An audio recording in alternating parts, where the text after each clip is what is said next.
itself over the jungles of Vietnam, the A-6 Intruder quickly becomes the backbone of naval air attack. Fighting day or night in all weather conditions, the A-6's durability is unmatched.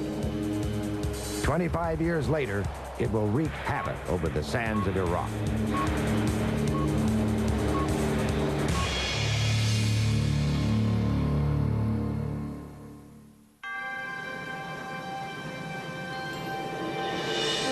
Over 30 years ago, emerged one of the greatest airplanes ever to be deployed from an American aircraft carrier, the A-6 Intruder.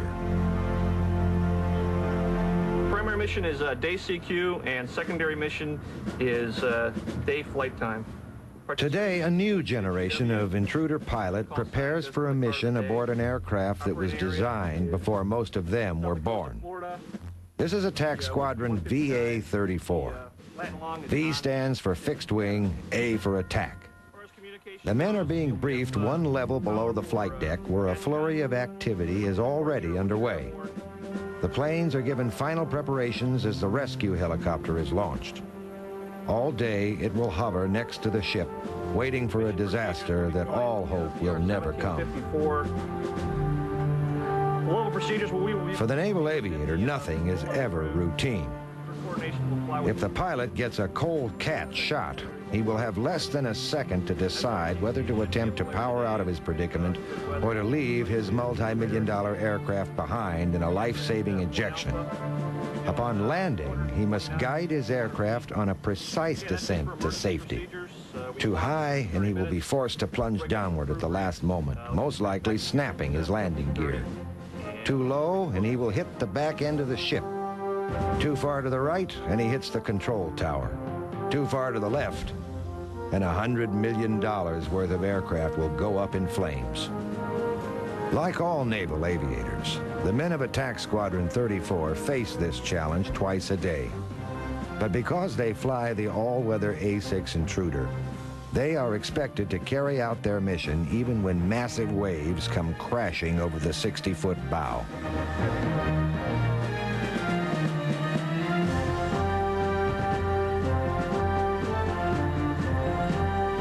Whether the sun is shining or the seas are storming, the Intruder's mission goes on. All-weather and night attack is the mission of the A-6, and has been for 30 years. In conditions that keep most airplanes grounded, the A-6 is in its element. The Naval Air Station at Oceana, near Virginia Beach, is the home of the Navy's attack wing for the eastern United States. In February 1963, the training squadron VA-42 became the first Navy squadron to receive intruders. At the time, the plane brandished state-of-the-art electronics, representing the future of naval air warfare. However, that was over 3 decades ago. Now the rugged workhorse of the U.S. Navy faces the twilight of its service career.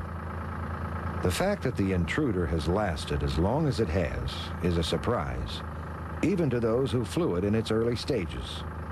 Although a lengthy service career may please designers by being a vindication of their ideas, for the Top Gun generation, being assigned to fly an old plane is not exactly flattering. Lieutenant Pete Rasnick explains. When I first started flying the A-6, is about when Top Gun came out. And so when I got my wings, everybody wanted to be an F-14 pilot. When I got here, I have to admit, I was a little bit disappointed initially before I flew the airplane because I saw these Tomcats taking off. I quickly, though, changed my mind when I learned about the mission of the A-6 and learned about its capabilities. Flying low-level, all-weather, night, dropping all different types of ordnance, I quickly realized that this was the mission that I thought I was cut out to do.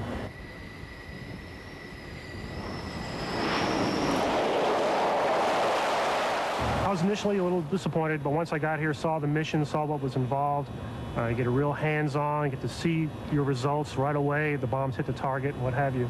I feel like I'm more a part of the crew, sitting side by side, I feel like we're more of a team in the aircraft. I'll never forget my first flight. It was a low-level flight, and it was a real rush. We took off and flew for about 20 minutes at around 500, 300 feet above the deck at in excess of 400 knots, and it was just one of the neatest things that I had ever done. And I knew right away that that's what I wanted to do, was flying an A-6. Because Intruder crews fly the ship's oldest plane, they often take occasion to teach the pilots of the newer aircraft not to complain. It's not uncommon to have other aircraft types complaining about their old aircraft, especially the F-18 community. When we were on cruise, they were complaining about their old F-18s that were, 7 and 8 years old. And I looked at them and just laughed because we were flying. Our newest planes were only 7 and 8 years old. So those guys, they don't know what an old airplane is. We fly an old airplane. The A-6 may be an old plane, but there are none who will question its effectiveness. In fact, 30 years after the first flight of the prototype, the venerable Intruder was again flying into harm's way. On August 20th, 1990, Iraqi President Saddam Hussein invaded Kuwait and declared it part of Iraq. What followed was the largest deployment of United States forces since the Vietnam War. Anticipating a further push into the oil-rich countries of the Arabian Peninsula, vast armies were gathering on the northern tier of Saudi Arabia.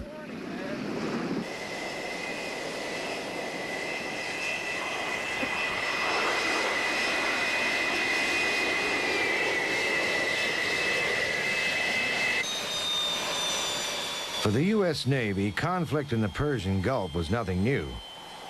Throughout the long war between Iran and Iraq, U.S. naval forces were deployed to provide safe passage for oil tankers. Therefore, at the beginning of Desert Shield, much of the U.S. Navy was already poised to strike.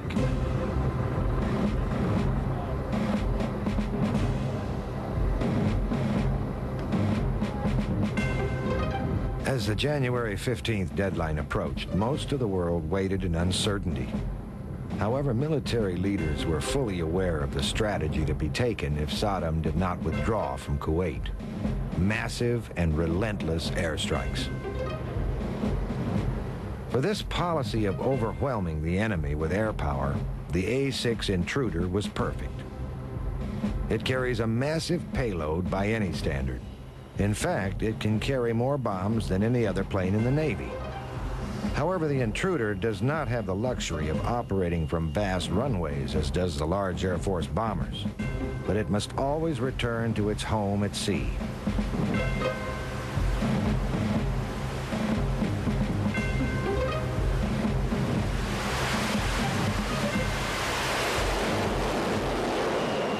When January 15th arrived with no sign of capitulation on the part of the Iraqi army, President George Bush wasted no time in making good on his promise. Airstrikes began immediately, and the intruders aboard the USS Roosevelt were among the first to be called into action. Intruder pilot Lieutenant Pete Rasnick flew in the early days of the war. It was a gorgeous day, morning, sun had just come up. I didn't see any type of AAA SAMs or anything. Got to our target. I remember rolling in on the target and just thinking to myself, it just seems so benign. There's nothing out here. It's just like a training mission. We dropped their laser-guided bombs. I remember pulling off target, looking down to the left to see the bombs hit. I looked down, they hit the target. I looked back to the right, and a missile just streaked right up by us with a big contrail. And it's like my heart froze. I told my BN, I said, there are missiles in the air. Then I keyed the mic, and I tried to tell my wingman, who was now ahead of me, we had missiles in the air. But I remember my mouth was so dry, I couldn't hardly talk. But I got it out over the radio. We have missiles in the air. He's asked me where they are. I'm trying to explain to him where they are. By this time, 3 or 4 more had gone up really close to us, and all hell's breaking loose on the ground with AAA and stuff. I just remember I didn't pull the throttles back until I was about 100 miles away from that target. And I just remember looking down at the ground, thinking, this plane is going so slow. And I kept pushing the throttles as far as they would go. It just wouldn't go any faster. I remember my BN and I looked at each other after we had about an hour's worth of silence on the way back to the boat. We were both white as a ghost. That was the one time we didn't think we'd make it back, but we did. Flying during the day was not the preferred mission of intruder crews. Unlike the high-flying B-52s, intruder pilots did most of their attack work at low levels, well within the range of Iraqi anti-aircraft artillery. Because of this obvious danger, the intruder does its best work at night. Not all the Navy's carriers were located in the Persian Gulf. Intruder pilots deployed from carriers in the Red Sea flew exhaustive night missions over Baghdad, which often lasted over 6 hours. Baghdad was a heavily fortified city, and the greatest security bestowed upon intruder crews was the protective cover of darkness. However, as most naval aviators will attest, the most difficult challenge came not from Iraqi guns, but rather the long trip back to the ship. For us in the Navy, the mission doesn't stop once we're out country. With our air base being in the water and being very movable, we don't know where it is when we come back. First, we have to find that. And after going through a tanking evolution again, when I came back from my first strike, for example, after going through this tanking, bombing, tanking evolution, 6 hours later, it's now 4 in the morning, we're coming down to land with a boat, and my pilot had what a lot of pilots do, have a bad night, and he ended up boltering 7 times. Kept coming down the ship and missing the wires just barely each time. Got down to the point where we had a low fuel light come on. He had to launch a tanker. We had to tank again. At this point, one of our generators wasn't working, so I had to illuminate the basket with my flashlight while the pilot was trying to fly it in there. So he's under more stress. 7 hours have gone by at this point, and we just want to get the thing down on deck and go home. After all this finally finished, we finally got down on the deck. We both just went down and sat in our racks and just were very quiet. Didn't say much. Just the stress didn't stop just leaving Baghdad. It just continued on, just trying to get back to the boat itself. Despite all of the challenges faced by naval aviators and the deck handlers, the first days of the war were a total success. At all levels of operation, morale was running high. Live television coverage provided the world audience a play-by-play account of a seemingly one-sided war as smart bombs hit their targets with remarkable precision. Then came the inevitable. We heard that an A-6 got shot down, and it was an East Coast A-6, and I knew that I had a very good chance of knowing the people that had been shot down, and we weren't sure if they had been killed or not. And then when they released the audio of the prisoners, I recognized the voice immediately of the bombardier navigator who had been shot down. And then they showed, the next day they showed the video, and he just looked terrible, you know, from the ejection and from whatever he was subjected to as a POW. And I remember thinking that we had gone through some, you know, very introductory training into what prisoners of war may go through if captured. And I just remember thinking that he was going through that, and you know, probably lots worse. And it really brought it home to me, and all of a sudden it wasn't some kind of game on television anymore. It became real personal.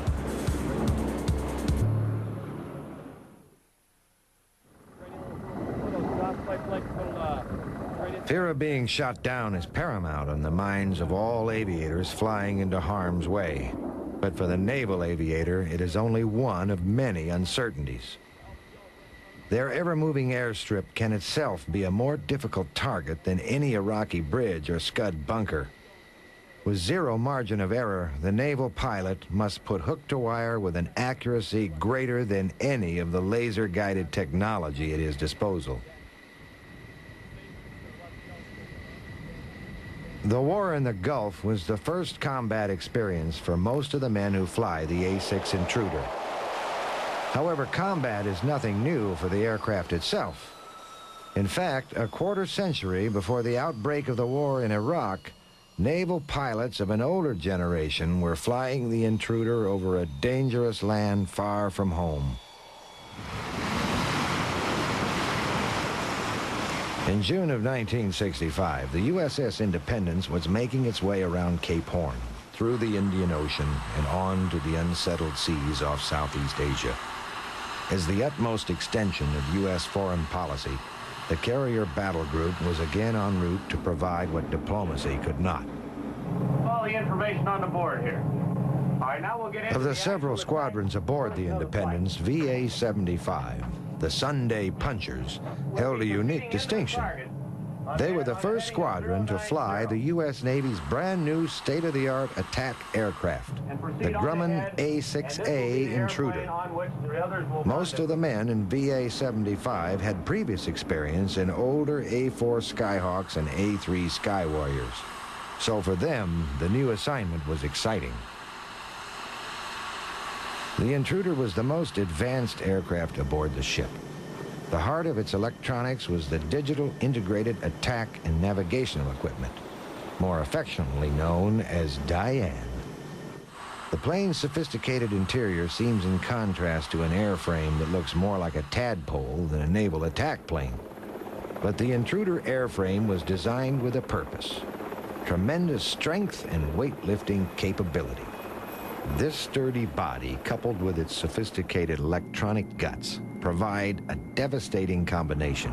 And on July 1st, 1965, the USS Independence steered into the wind, and the Intruder was put to the ultimate test.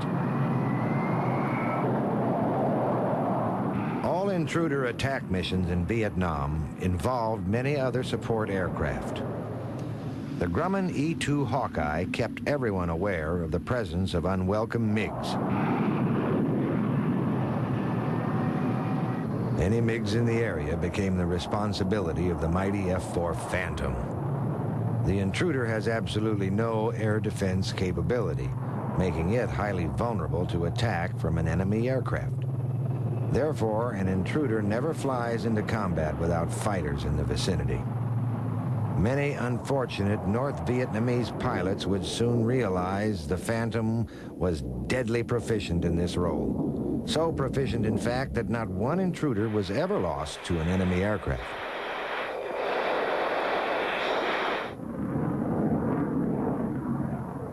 For all naval aviators, crossing the beach is the most symbolic stage of any mission. They are the fullest extension of naval power, attacking always from the sea. Part pilot, part pirate, they come ashore, taking the land by storm, only to return to an unlikely sanctuary that is their home upon the sea. Even when a naval pilot finds his aircraft crippled, he will make every attempt to get back to the safety of the ocean, where he can be assured that his fellow sailors will pick him up only minutes after he hits the drink. As the Intruder hurtles toward the target, the pilot must already be considering the most important step of all: crossing back over the beach.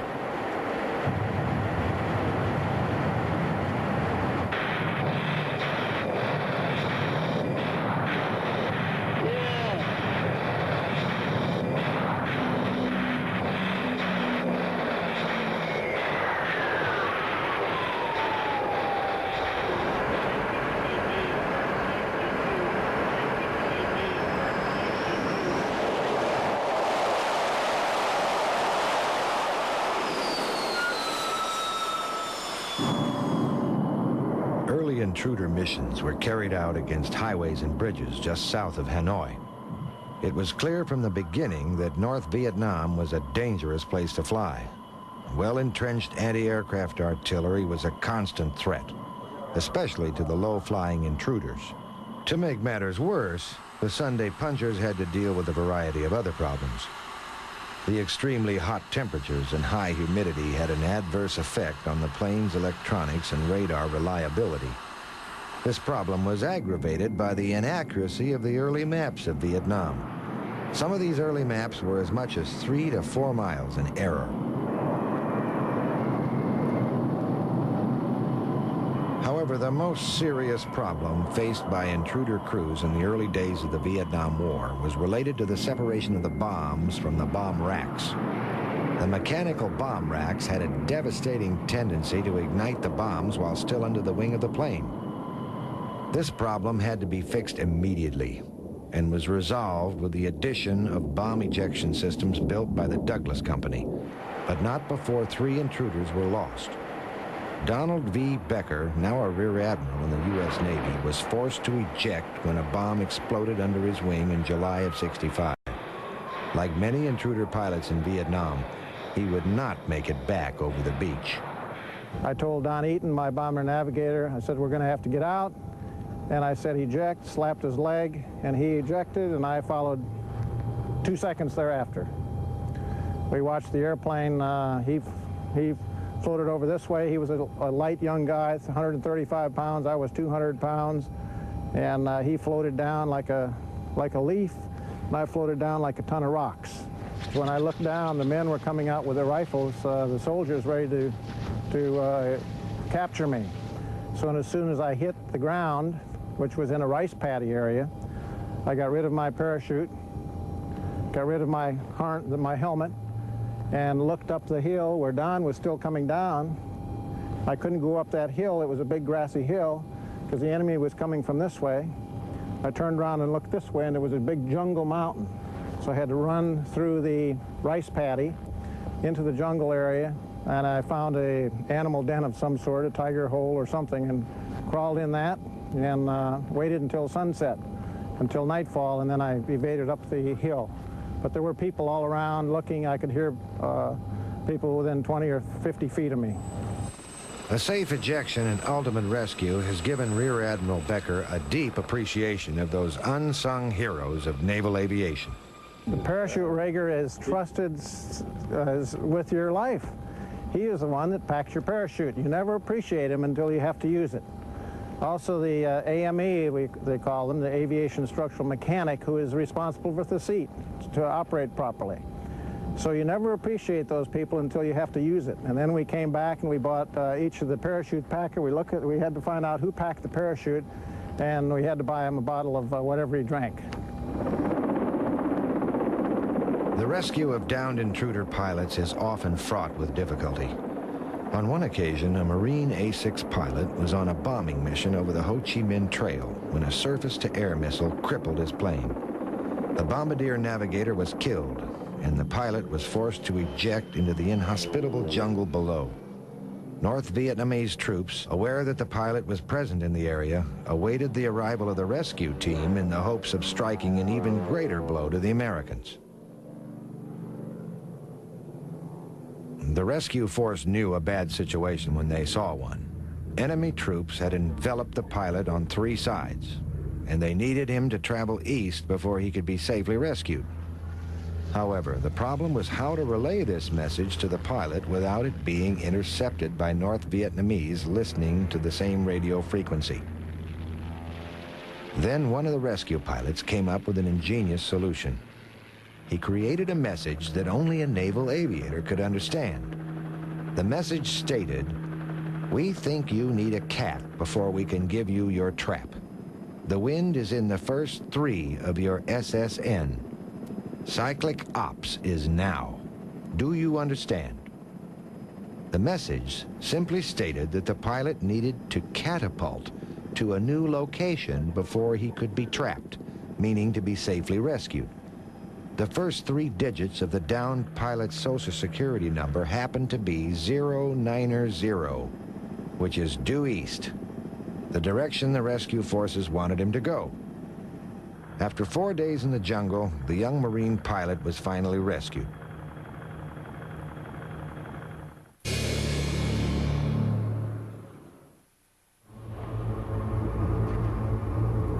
October in Vietnam marks the beginning of the monsoon season. It was during this period of blanket cloud cover and torrential downpours that the Intruder had its first chance to truly shine.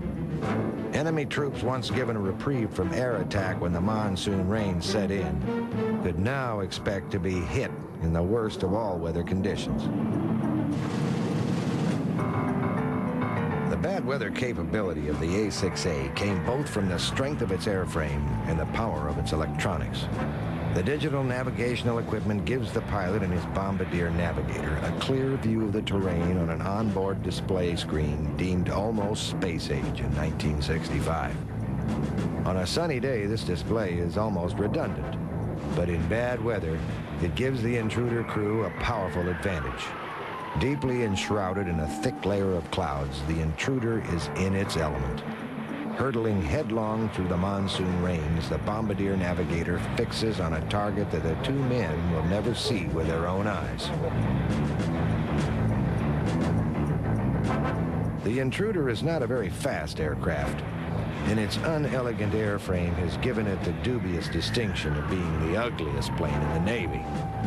But it is incredibly strong, and it is capable of withstanding a beating that would knock most other conventional military planes from the sky. The heart of the Intruder's strength comes from a box beam that is milled from a solid block of aluminum alloy. In a manner of construction one would associate more with a house than an airplane. This solid beam passes from one wing through the fuselage to the other wing and is what gives the plane its strength and ability to carry such a massive load of bombs.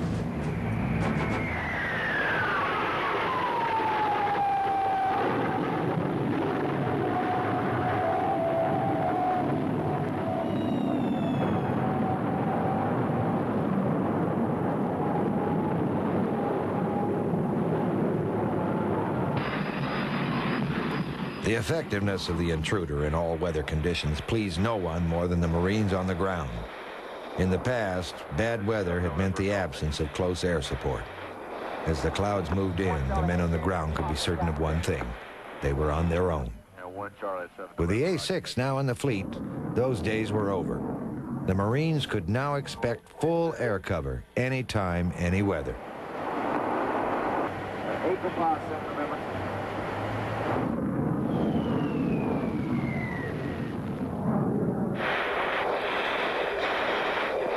The all-weather capability of the Intruder was no accident, but was rather the result of the lessons learned in an earlier conflict, the Korean War.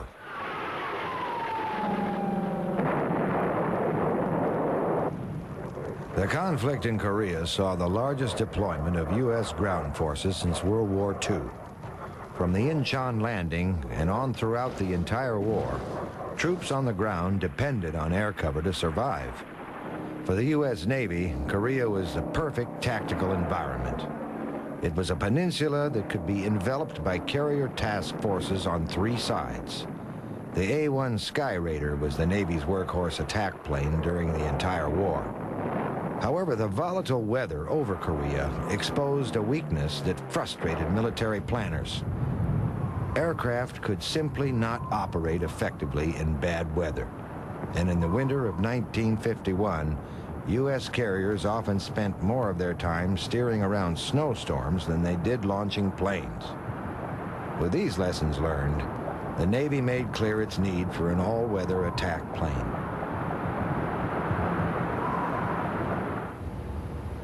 The Grumman Corporation, no stranger to naval aircraft, joined the host of other manufacturers in an intense design competition.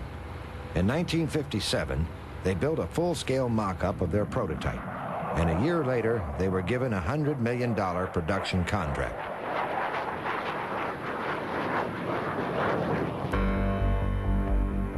The decade of the 60s brought with it a sense of limitless optimism in what America could achieve. There was no greater symbol of this than the Lockheed SR-71. This futuristic-looking aircraft was designed to take man higher and faster than ever before. In contrast to the sleek SR-71, the A-6A Intruder is a study in practicality. It was not designed to break any speed records, nor could it attain breathtaking altitudes. With its bulbous nose and odd-looking fuselage, it was truly unglamorous. And in an era when America was reaching for the stars, the unassuming Intruder quietly entered squadron service. However, over the cloud-covered mountains of North Vietnam, the Intruder was anything but quiet. During the monsoon season of 1966, it flew 40% of all combat missions for the Navy. But the plane does not fly itself. The pilot must get aboard the ship, whether the seas are calm or when massive waves come crashing over the 60-foot bow. From the time of the Second World War to the war in the Gulf, getting back to the ship has remained the primary challenge of the naval aviator. Standing on the deck, I've seen some pretty colorful stuff in bad weather. One night in particular in a thunderstorm, the plane could not see the ship, but we could see it from the deck. The guy had his taxi light on. That's pretty much the only way we could see it. And talking to the pilot afterwards, he said he saw the deck for about 5 seconds, had one chance to make a play for it, and he was there. And that's how interesting it can get out there. Well, there are times, because of the nature of the mission of the aircraft, there are times when we're sitting on a catapult getting ready to launch, the entire time telling ourselves we're not really going to go, we're not really going to go. They wouldn't launch us in this, and all of a sudden, boom, off you go in the cat.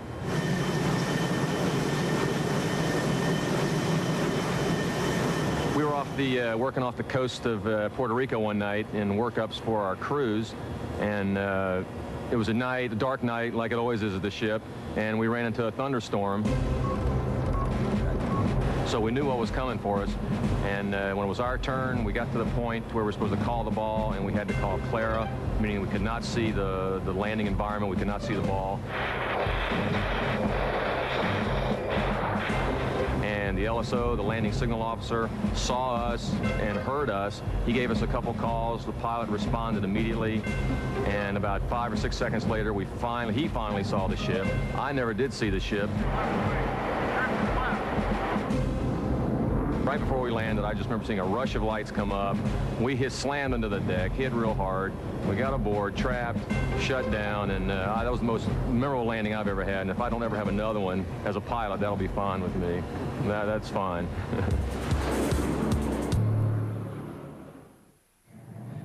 In the years after the end of the Vietnam War, U.S. foreign policy was directed to another part of the world, the Middle East.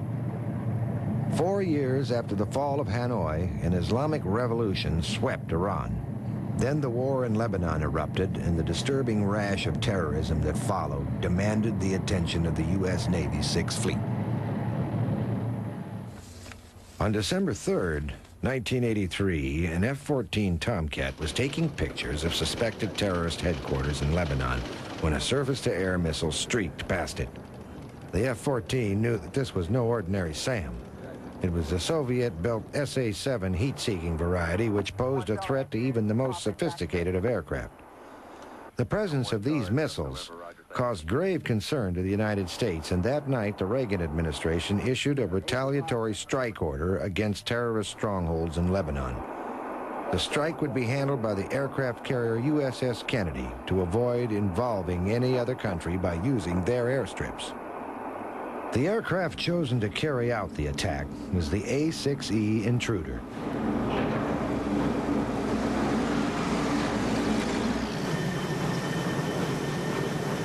For reasons that have never been fully explained, the assault was ordered to take place in broad daylight. Not an auspicious environment for the nocturnal intruder. What is even more bizarre, however, is the attack was scheduled to begin at 7 a.m.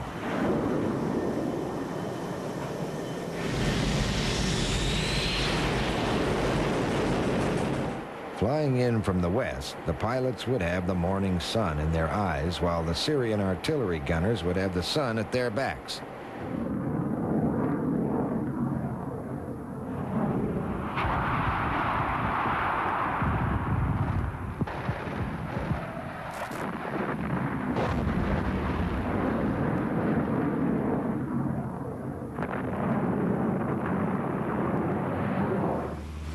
One of the intruders would never make it back to the ship.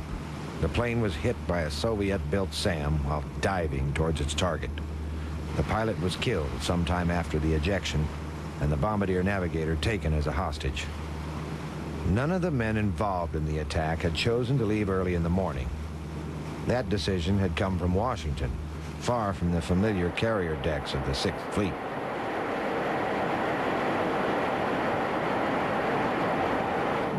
Whether or not the attack on Lebanon would have been more successful had it been carried out at night is a matter of history.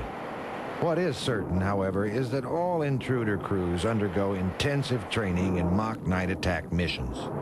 For an aviator in training, these night missions can be a hair-raising experience. Pilot Pete Rasnick remembers taking a new bombardier navigator on his first night flight through the mountains. We're down in this valley in West Virginia with the mountains going up both sides, and all you could see really was the black silhouettes of the mountains on either side of the airplane, and really nothing in front but a few maybe small lights on the ground. And we got down in there to the lowest altitude we're allowed to go at night, and this squadron in. I said, hey, look outside, see what this looks like. It's the first time he'd ever done that. And he had his head in the radar hood. He said, no way, I'm not looking out there. I did it once, I'm not doing it again. Weaving through mountain valleys at 300 knots in total darkness is clearly an unnatural experience. Over the years, the A-6 community has developed ways of making night flights easier on the crew. Pilot Greg Buck explains one of these innovations. These are night vision goggles. They basically take a spectrum of light that's not visible to your naked eye at night and amplify it around 30,000 times. Makes the horizon appear, makes mountains appear, trees, whatever. Basically does not turn night into day, but it makes us able to see much of the ground at night. Hold this for 1 sec. This is how you put them on.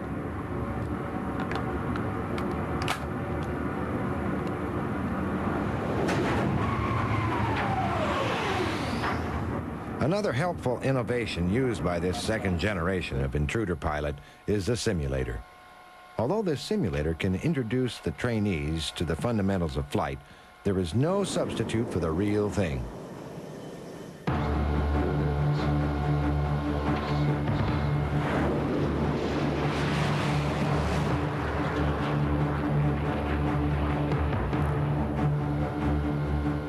This flight simulator, located in Oceana, Virginia, consists of an authentic A-6 cockpit placed in the center of a perfectly spherical room that provides 360 degrees viewing surface. Because this particular simulator is used to train pilots on the East Coast, its terrain reference is an accurate simulation of the eastern United States. Here we see the pilot approaching a power plant in West Virginia that is used in mock attack exercises. As we approach the target, the bombardier activates his FLIR, or forward-looking infrared system. The FLIR uses the heat given off by the surface below to provide an image of the target at hand. With this image, the bombardier can pinpoint any weakness, like an air vent or a generator, and then guide his bombs in with laser-guided accuracy. When the pilot changes course, the bombardier will hold his target, even as the plane is leaving the scene. Yeah, it'd be at about a mile and a half. Yeah, on speed, looking at 120. There's a beam, there's on speed. Okay, coming around. 120, up 600.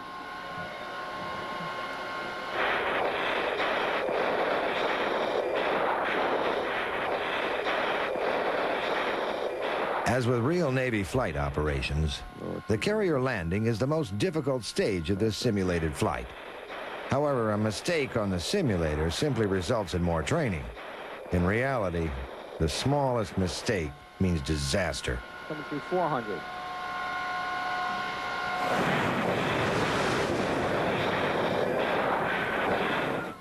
Our pilot boulders, meaning he missed the wires and was forced to power out in a touch and go. To boulder is not uncommon for naval pilots. If the pilot is coming in too high, it's better to miss the wires altogether than to try to plunge downward at the last second. The greatest cause of carrier accidents results when a pilot overcompensates downward in a desperate effort to catch the wire. Power, wave off, wave off. On this attempt, our pilot gets aboard with a perfect 3-wire.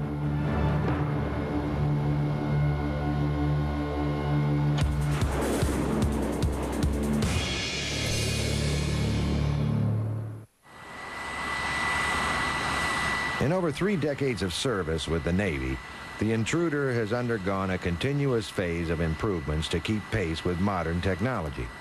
But one aspect of the Intruder mission that has not changed over the years is the camaraderie between the 2 men who fly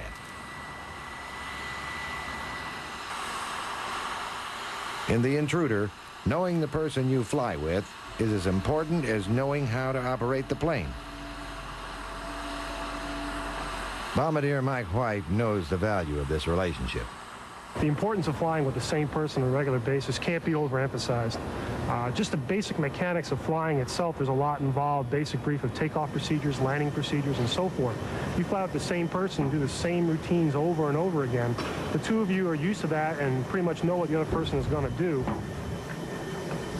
However, even more important than knowing each other, the two must trust each other. When he says he has a target on radar, I can't tell. I can't see the radar, and I have to trust him. And that's just the trust that you develop between each other. On the other hand, he has to trust me to fly the airplane low, to keep my scan going, don't get distracted by something and fly us into the ground.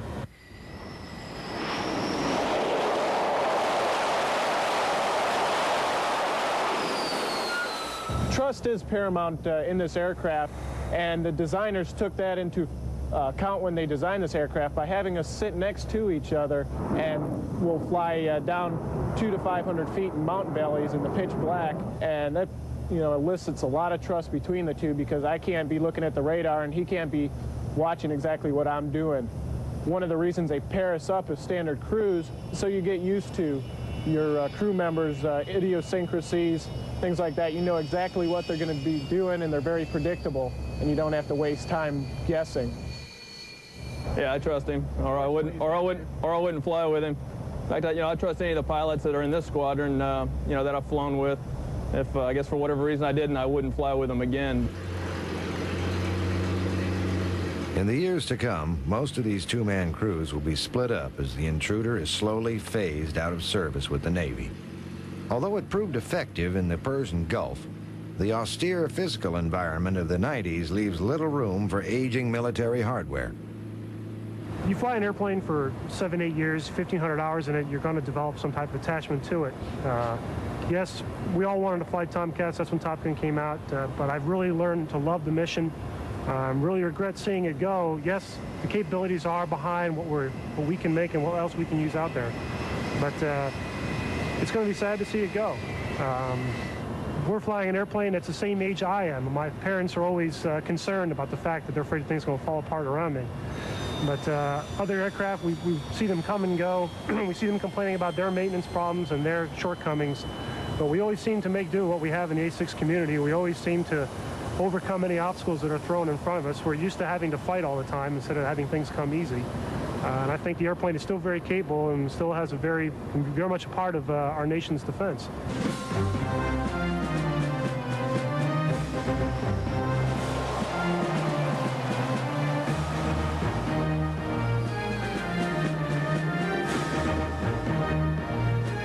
Conceived by the lessons learned during the Korean War, the Intruder will soon join its retired shipmates in the silent graveyard, located in the hot, dry desert of southern Arizona, very far from the familiar pitching deck that has been its home on the sea for 2 generations of naval flyers.